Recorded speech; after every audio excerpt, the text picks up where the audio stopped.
our speaker is Charles Pilson. He has over 25 years of experience in the field of civil engineering transportation since graduating from the University of Cape Town in South Africa in 1987. As a civil engineering consultant, he worked in the areas of economic analysis, geometric and pavement design before receiving his master's and PhD from the University of Texas at Austin in 1998. For the last 15 years, Charles has worked with Agile Assets, implementing asset management software for various state and other agencies throughout the country. Most recently has moved into product management and is currently product manager for the maintenance suite of Agile Asset products. So I think he'll have a really interesting topic here, trade-off in pavement management. Please welcome Charles Pilson.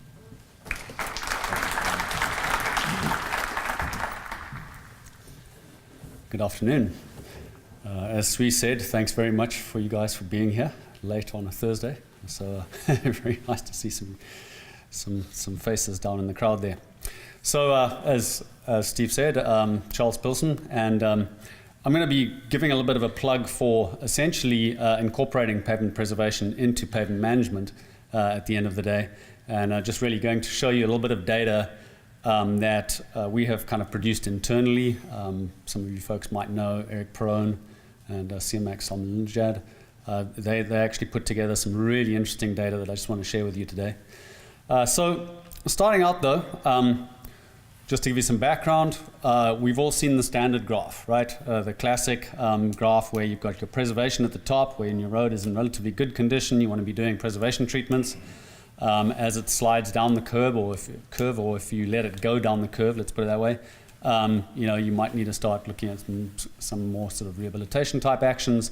And then, of course, if you let it get right to the bottom, you're starting to look at reconstruction. Well, so the thing is, though, that we all know we've got to do preservation, right? But the trouble is, our pavements are in a range of different conditions. So some are obviously in relatively good condition, but some not so much. And just before I go any further, I just want to ask quickly, who in this room has seen this particular photograph before? So I have a story about that, because actually this photograph comes from a friend of mine, and it was taken, that's him sitting there actually, taken in Mozambique. And I was just talking with Steve earlier, I think it's got to be back literally in about the late 80s or maybe 1990 or so. But that's where that photograph comes from. So next time you see it, you can remember me. Anyway, so bottom line though is we do need to still take care of our poor conditions, our pavements in really bad condition. And hopefully we're not talking third world conditions like this, but that's what they can get to if you don't look after them. So we do need to take care of those really poor condition pavements, but as importantly, we know that we really got to still keep up with our preservation. So that really sets up trade-offs there. We've got to be able to trade off, we've got to work out when to do preservation and keep our good roads good, and of course when we really need to repair those really bad ones and get them up to good. So right there you've got a trade-off. And how do we make that trade-off? Well, really, in my mind, the ideal way to do this is to model it. So if you can model stuff, you can predict it, and if you can predict it, you can optimize and really do a good job of managing your pavements out into the future. And so taking it out of that kind of, we know that we need to do preservation just because we know it's a good idea, and taking it into the actual kind of modeling zone is I think really, really huge. And what we're modeling there is not just sort of some immediate jump. It's not just the exact time of doing that treatment and the benefit that you get at that time. It's really what you're trying to model is the long-term benefit that you're getting out of that treatment. So if you're looking at something like a preservation treatment, you're putting down a seal coat, you're not really improving the IRI, or you're certainly not improving the structural indices there. And so what you are doing, though, is keeping the water out of that pavement and prolonging that structural index and slowing down that deterioration rate and getting your road to last longer that way. So modeling over the long term and not just the immediate bump that you get. If you were to look at your structural index and that's all you would look at, and just look at that exact time, that particular year, the instantaneous benefit you got, you'd get zilch, zero, none, because that blue line is not moving at all. So being able to model is really the bottom line. And so modeling is not just the deterioration, but the restoration and the effects of those treatments that you're putting on those pavements. So the next thing we need to be able to model as well is the difference in timing of these things. So not just when, just at a particular point in time, but being able to see the trade-offs between doing it sooner rather than doing it later. So again, if we were to take some sort of a preservation treatment and bring it in earlier maybe, you might actually see a much longer, bigger long-term benefit overall. And then of course, if you're really trying to get a handle on prioritizing and really kind of optimizing at the end of the day, you want to be able to work out what's good. How do I make those decisions? And of course, one of the classic ones is to be able to do a treatment basis year by year and work out what the benefit cost is. So I saw Edgardo a little bit earlier. It doesn't look like he came back though. But he was talking about that yesterday. So this idea of benefit cost ratio, being able to work out a benefit based on a classic kind of area under the curve type of thing, where you're able to really do that and get that trade-off that way, and be able to now work out what the cost benefit is of doing that particular preservation treatment versus doing that heavier rehabilitation type treatment. So that's good, but actually trading off between whole life strategies is better. And so what do I mean by that? You could be going up the green line there and do nothing to it at all, and you'd skate on up, and obviously your pavement would fail without, if you didn't do anything to it relatively early on. You could go in and say do a crack seal at some point, and that would extend the life of that pavement a little bit. Then you might do a reconstruct a little bit further out, and you'd go down the light blue line there. You might also do something, really early treatment like a rejuvenator very early on in the life, and follow that darker blue line, and then maybe be able to do a rehab later on in that the light green line at the end there. So these are all strategies. These are all long-term strategies over the kind of life of the pavement, and being able to trade off between those strategies is amazingly effective, actually. So it's definitely better, but how much better? So now I want to move into the kind of second half of this presentation and just really show you some results from this internal study that we did and produced for one of our user group meetings, actually. And I think you guys will be kind of amazed at the benefits of going to these other kinds of trade-off methodologies. So here's a graph here, and what we're looking at here is the difference between a strategy analysis and what we call a treatment analysis. So treatment analysis you're still doing, over an analysis period, you're still doing it across your 10, 15, 20 years, whatever you want to do it at. But this is the difference here between those two analyses, those two types of analyses. And so what we've got here is these analyses were carried out where you're trying to keep the pavements in the same average condition. So this is what it's costing you to keep your pavement network in that condition. On the left-hand side, that's your budget. So there's that's your cost side of things. And then along the bottom there, we used 4 different data sets. So this is real data, and this is real agency data across the bottom there. All right, so on the left in the dark blue there, that's your strategy analysis. So that's how much it was costing, I believe, over 10 years to maintain that particular average condition.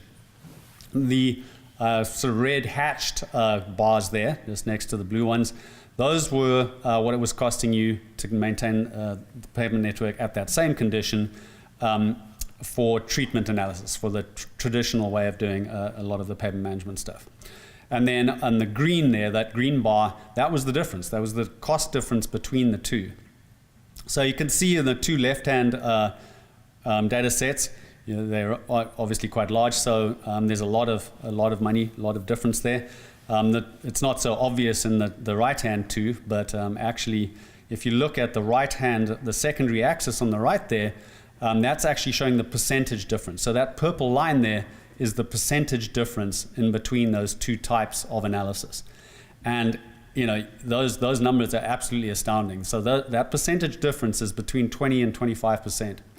So being able to look long-term, do that kind of life cycle cost analysis, those long-term strategies, and be able to trade off between strategies, at the end of the day, in this little, it was a relatively theoretical study, but in this little study that we did with real data though, we got a 20 to 25% saving in doing that. So the moral of the story there is really looking out long-term and trading off between strategies. Some other effects, though, of doing this kind of strategy analysis was we found that your reactive and proactive proportions changed. So this is on an area basis or a lane miles basis. So you can see that the sort of reactive portion of all the treatments was, let's say, roughly 20% there when we were doing treatment analysis. But when we turned over to doing this full strategy analysis, that proportion of reactive type of treatment really reduced down to probably about 10%. So you're seeing a lot more proactive treatments coming out, a lot more of those preservation treatments coming out. This next graph is a kind of reinforcement of that on a money basis. And you can see again that the rehab costs in the blue there, which was the strategy, versus the treatment analysis, which is the red hashed bars there. Again, the rehab was less for strategy, less money was being put into rehab, and third from the left there, sorry, on the bottom, you can see that proactive treatments gained. So there were more money was put into proactive treatments and less money into rehab overall. So you saved money overall, and you also essentially it ended up promoting preservation treatments, which we thought was very interesting, and that's largely where a lot of the cost savings were coming from. All right, so now I want to move on out of kind of trading off strategies to another kind of trade-off, and that is the cost profile trade-off is what I called it here. So being able to be more flexible about your cost or budget strategy. So imagine that you could actually be much more flexible about that. So the thing to remember here is the classic good roads cost less, right? We all sort of know that or feel that. And just because we say it quite often doesn't make it any less true. And so if you remember that good roads cost less thing, then what you're trying to do is get your roads into good condition so that they cost less, right? So you're probably wondering what the aircraft in the background is. One of the things that we've said for a long time is it's like getting up to cruising altitude. You're going to be using a lot of power and a lot of fuel, a lot of effort to get up to that cruising altitude. But when you're up there, you're coasting. You're using a lot less fuel, and it really enables you to save a lot of money in the long term.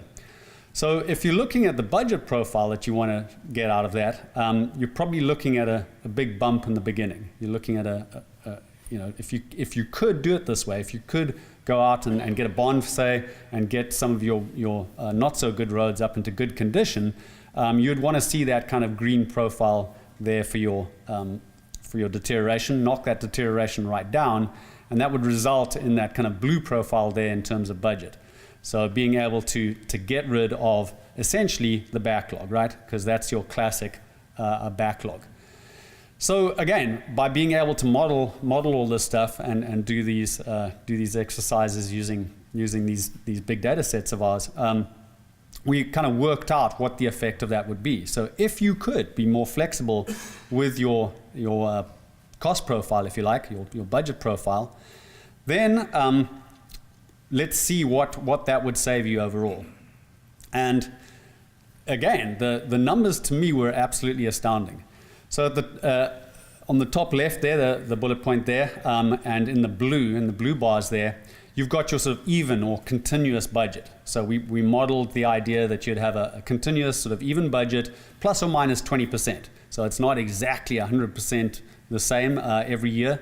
So we allowed it to vary by about 20% each way, and that resulted in those blue bars there. So that's the cost in each of 10 years along the bottom there. So you can see the cost varied a little bit, but in general it was within 20% of an average budget. In the red hatched bars there, though, we allowed it to be completely free. We didn't constrain the budget at all. And you can see the classic backlog, taking care of the backlog up front there in year one. But then in every other year after that, you can see it was less. So the amount of money that you were putting out there that you had to spend was less in every single other year after that. And over the 10 years, the total budget in the one case was 623 million, and then per year on average. And then in the optimal budget case, you were looking at 520 million a year. So those kind of numbers, again, are absolutely astounding, because if you could be a little bit more flexible in your budget, that again is a 15 to 20% decrease in your overall cost of ownership across just 10 years. And I mean, we own pavements for a lot longer than that. And so I really thought it was just worth kind of putting out those two general kind of phenomena that kind of arise out of being able to model and optimize pavements there. And I don't pretend that it's always exactly practical, but again, maybe for some of the smaller city folks and things, being able to go out for a bond is you're able to actually justify it. There are real numbers that you can produce to show that spending a lot more money up front will actually allow you to cruise and coast later on and save you money in the long term. So yeah, in the long term, I think based on our running of the numbers here, you can see the budgets leveling off when you get into the preservation treatment. So you saw that big spike at the beginning, but then leveling off after that. Obviously, though, not all roads are perpetual, and of course, undesigned roads or roads with problems, unforeseen loads and things like that definitely are going to go downhill regardless of preservation treatments, just because they have structural issues. But at the end of the day, if the structure and condition are good, I think you can see from this that keeping those good roads good and extending their lives really helps you out a lot. And so keeping a lot of roads good out there over a long time can save you a bunch of money, essentially. And so the moral of the story at the end of the day is that, yeah, preservation treatments really work, and by incorporating them into pavement management like this, you can really start modeling and start optimizing and doing hopefully a better job of taking care of the pavements. That is all I have, so thank you very much. Any questions out there?